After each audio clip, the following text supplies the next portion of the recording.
तो hello and welcome दोस्तों। आज हम cell cycle and cell division का लेक्चर नंबर 2 डिस्कस करने जा रहे हैं। और अगर आपने लेक्चर नंबर 1 नहीं देखा है तो ज़रूर देखिएगा, क्योंकि वो आपको इस लेक्चर नंबर 2 को समझने में बहुत ही हेल्प करेगा। और नहीं भी देखा है तो भी एक बार इसको आप अगर इंडिपेंडेंटली भी देखेंगे तो मैं कोशिश करूँगा कि आपको समझ में आ जाए। तो शुरू करते हैं आज के लेक्चर को। तो बात करते हैं कि चेंजेस जो हमें सेल साइकिल में देखने को मिलते हैं, किस किस फेज़ में कौन कौन से चेंजेस हमको देखने को मिलते हैं। तो बात करते हैं सबसे पहले G1 फेज़ की। दोस्तों मैंने आपको पहले ही बताया कि जो सेल साइकिल है इसको हम 4 फेजेज़ में बांटते हैं, M फेज़, G1, S और G2। तो इनमें से G1 फेज़ में क्या चेंज होता है, G1, S और G2 ये तीनों फेजेज़ जो होती है वो कंबाइन में हम इनको इंटरफेस कहते हैं। दोस्तों मैं दूसरे कलर से आपको शो करता हूँ इसको।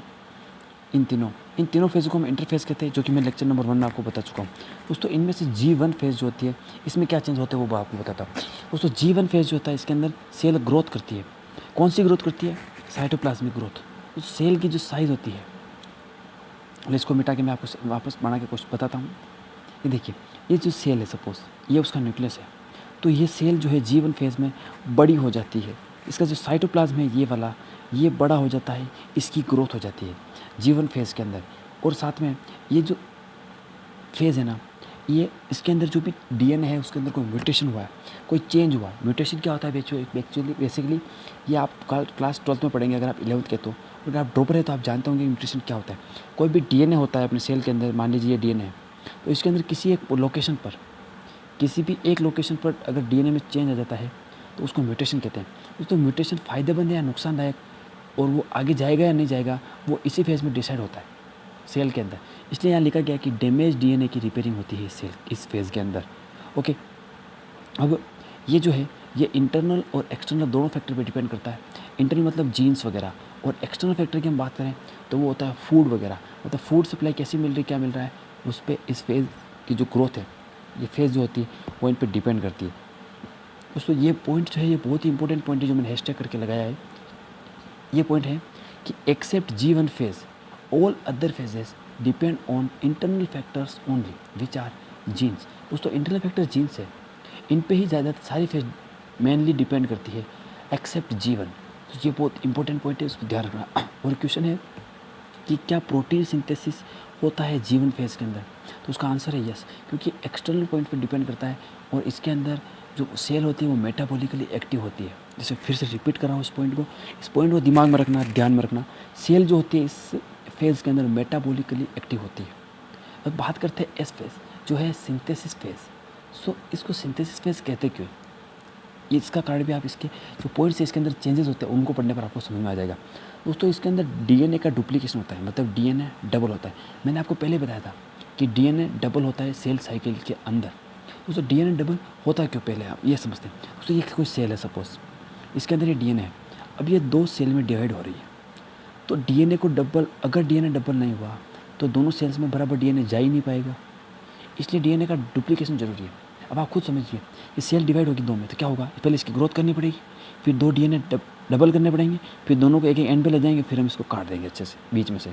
ये आपको एक सेल जो डिवीज़न है इसका बिल्कुल बेसिक प्रीव्यू दिया है मैंने आपको। और इस फेज़ के अंदर जो एनिमल सेल्स होते हैं उनके अंदर सेंट्रियोल जो होते हैं वो डबल होता है। अब सेंट्रियोल क्या होता है, ये आप सेल वाला जो चैप्टर है इसमें अच्छे से समझेंगे। अभी के लिए इतना समझ लीजिए कि ये एक ऐसा ऑर्गेनेल है या फिर सेल के अंदर पाया जाने वाला स्ट्रक्चर है जो सेल डिवीज़न में हेल्प करता है। ओके, और हिस्टोन प्रोटीन्स होते हैं वो भी डबल होते हैं। हिस्टोन प्रोटीन क्या होते हैं ये भी आप क्लास 12th में पढ़ेंगे DNA वाले चैप्टर में, मॉलिक्यूलर बेसिस ऑफ इनहेरिटेंस में। उसमें हिस्टोन प्रोटीन एक टाइप का प्रोटीन होता है, क्योंकि हमारा DNA जो होता है वो 1.2 मीटर लंबा होता है हमारा DNA, लेकिन सेल तो कुछ माइक्रोमीटर्स की होती है। तो उसके अंदर किस तरीके से अरेंज होता है, उसको अरेंज करने के लिए उसकी पैकेजिंग चाहिए होती है, और उस पैकेजिंग में हेल्प करते हैं हिस्टोन प्रोटीन। और ज़्यादा अच्छे से आप इसको क्लास 12th में समझेंगे। अब बात करते हैं गैप 2 मतलब G2 फेज़ की। तो G2 फेज़ क्या होती है ये देखिए, ये समझाता हूँ, फिर से बनाता हूँ वो डायग्राम। दोस्तों ये रही M फेज़, ये रही G1, ये रहा S और ये रही G2। और सेल साइकिल जो डायरेक्शन होती है वो होती है ये, आपको फर्स्ट वीडियो में मैंने बताया था। तो मतलब हम S फेज़ से M फेज़ में जाएंगे तो बीच में जो फेज़ आती है वो होती है G2 फेज़। ओके, उम्मीद करता हूँ समझ में आया होगा कि G2 फेज़ कब आती है।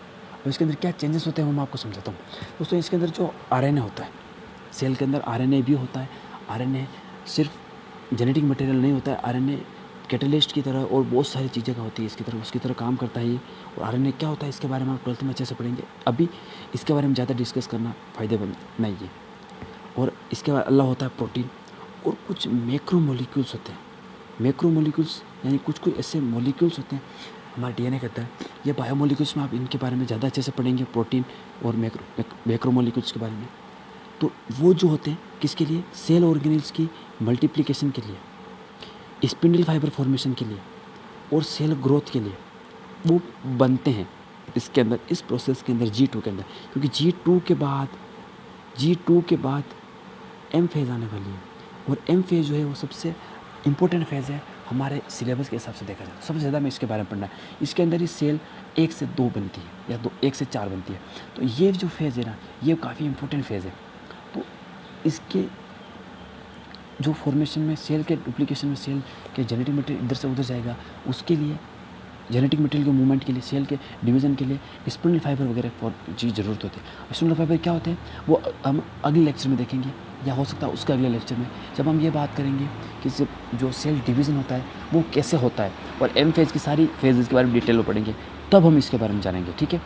और क्योंकि ये जो फेज़ होती है इसमें सेल प्रिपेयर करती है अपने आप को, prepares to go into the mitotic phase. Mitosis phase मतलब एम फेज़ में जाने के लिए सेल G2 फेज़ के अंदर अपने आप को प्रिपेयर करती है, ताकि वो एम फेज़ में एंटर करके जो मियोसिस है, माइटोसिस की प्रोसेस है, उसको माइटोसिस को कंप्लीट कर सके, इसलिए सेल अपने आप को प्रिपेयर करती है। ओके, अब एम फेज़ क्या होती है इसके बारे में अभी बेसिकली थोड़ा सा ऊपर से देख लेते हैं हम। इसके बारे में डिटेल से हम अगले लेक्चर में देखेंगे कि एम फेज़ क्या होती है, इसके अंदर कौन कौन से चेंजेस होते हैं और किस तरीके से क्या कुछ होता है, सब कुछ इसके बारे में डिटेल से। एम फेज़ को हम माइटोटिक फेज़ भी कहते हैं, क्योंकि माइटोसिस डिवीज़न होता है, और डिवीज़न ऑफ इक्वेशनल डिवीज़न भी कहते हैं। अब फेज़ ऑफ इक्वेशनल डिवीज़न क्यों कहते हैं, ये देखो, ये ऐसी फेज़ होती है जिसके अंदर इक्वेशनल डिवीज़न होता है। इक्वेशनल डिवीज़न कहते हैं माइटोसिस को, इस माइटोसिस को हम इक्वेशनल डिवीज़न कहते हैं। क्यों कहते हैं ये अगले लेक्चर में आप अच्छे से समझेंगे, लेकिन अभी के लिए आप ये समझ लीजिए कि जो माइटोसिस होता है उसको इक्वेशनल डिवीज़न कहते हैं, और ये याद रखना है आपको।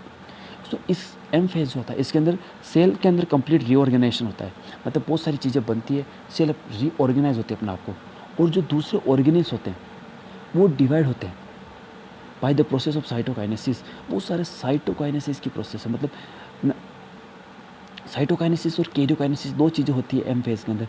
मतलब पहले न्यूक्लियस डबल होगा, फिर न्यूक्लियस टूटेगा, उसके बाद साइटोप्लाज्म टूटेगा। फिर देखो, पहले साइटोप्लाज्म टूट गया तो न्यूक्लियस एक के पास रह जाएगा, इसलिए न्यूक्लियस पहले टूटेगा, दो अलग अलग साइड जाएगा, फिर साइटोप्लाज्म टूटेगा, ताकि दोनों के पास न्यूक्लियस पहुंच सके। क्योंकि सेल की सबसे इंपॉर्टेंट चीज़ क्या होती है, न्यूक्लियस।